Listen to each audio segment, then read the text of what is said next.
నెల్లూరు జిల్లా వైసీపీలో మాజీ మంత్రి అనిల్ కుమార్ భవిష్యత్తు అనిశ్చితంగా మారిపోయింది. 2019లో నెల్లూరు సిటీ నుంచి ప్రాతినిధ్యం వహించారు.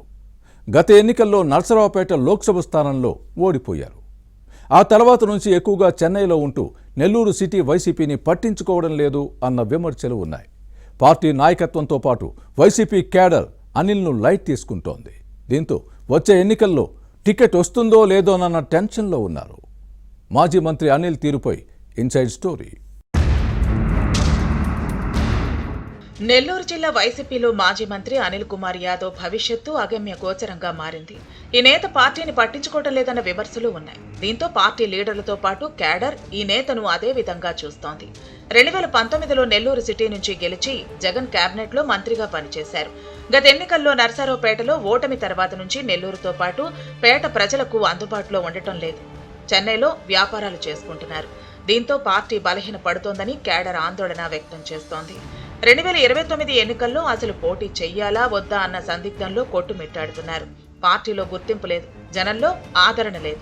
గత ఎన్నికల్లో అనిల్పై గెలిచిన మంత్రి నారాయణ నెల్లూరు సిటీలో అభివృద్ధి కార్యక్రమాలతో ప్రజల మన్ననలు పొందుతున్నారు. దీంతో తన పరిస్థితి ఏంటో అంతుపట్టక మాజీ మంత్రి అయోమయంలో ఉన్నారు. 2014లో గెలిచిన నారాయణ అభివృద్ధి చేసినా 2019లో అనిల్ చేతిలో ఓడిపోలేదా? వచ్చే ఎన్నికల్లోనూ పరిస్థితి అలానే ఉండొచ్చు కదా అనేవారు లేకపోలేదు. కానీ 2029 ఎన్నికల్లో పరిస్థితి 2019లో మాదిరిగా ఉండకపోవచ్చన్న విశ్లేషణలు ఉన్నాయి. కూటమి ప్రభుత్వం అమలు చేస్తున్న అభివృద్ధి సంక్షేమ పథకాలపై ప్రస్తుతానికి ప్రజల్లో పెద్దగా వ్యతిరేకత లేదు. మరోవైపు వచ్చే ఎన్నికల నాటికి నియోజకవర్గాల పునర్విభజన జరగచ్చు. రిజర్వేషన్లు మారే అవకాశం లేకపోలేదు. దీంతో గతంలో తాను ప్రాతినిధ్యం వహించిన నెల్లూరు సిటీ పరిస్థితి ఎలా ఉంటుందోనని అనిల్ ఆందోళనలో ఉన్నారు.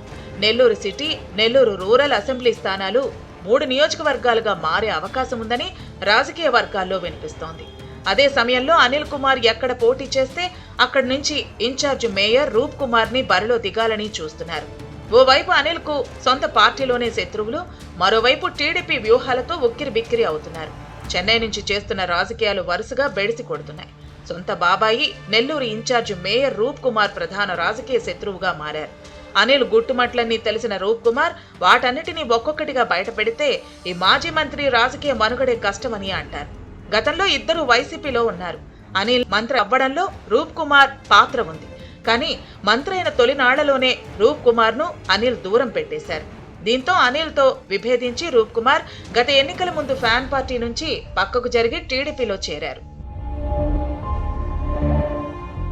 ఇక వైసీపీ కార్పొరేటర్లలో 4-5 మినహా మిగిలిన వారు టీడీపీ గూటికి చేరారు. ఇటీవల మేయర్ స్రవంతిపై అవిశ్వాస తీర్మానం పెట్టినప్పుడు చెన్నై నుంచి నెల్లూరు వచ్చిన అనిల్ హడావుడి చేసే ప్రయత్నం చేశారు. కానీ మేయర్ స్రవంతి తమ పార్టీ కాదని వైసీపీ జిల్లా అధ్యక్షుడు కాకాణి గోవర్ధన్ రెడ్డి ప్రకటించిన విషయాన్ని గుర్తుపెట్టుకోవాలి. దీంతో అనిల్ హడావుడి వ్యవహారం బెడిసికొట్టింది. చోటామోటా నేతలే కాదు, సామాన్య కార్యకర్తలు సైతం మాజీ మంత్రి అనిల్ కుమార్ యాదవ్ ను పట్టించుకోవటం లేదు. అందరూ వ్యతిరేకంగా ఉన్నారు. మరోవైపు మేయర్ రాజీనామా చేసినా అవిశ్వాస తీర్మానం నెగ్గినా డిప్యూటీల్లో సీనియర్ ఇన్ఛార్జిగా వ్యవహరిస్తారు. మేయర్ గా పనిచేసిన స్రవంతి రాజీనామా చేయడంతో ప్రస్తుతం రూప్ కుమార్ ఇన్ఛార్జిగా ఉన్నారు. మరోవైపు తనకు అన్యాయం జరిగిందని మాజీ మేయర్ స్రవంతి ఇటీవల జరిగిన కౌన్సిల్ సమావేశంలో హడావుడి చేశారు. మేయర్ పదవికి ఎన్నికలు జరపాలన్న డిమాండ్తో గందరగోళం సృష్టించారు.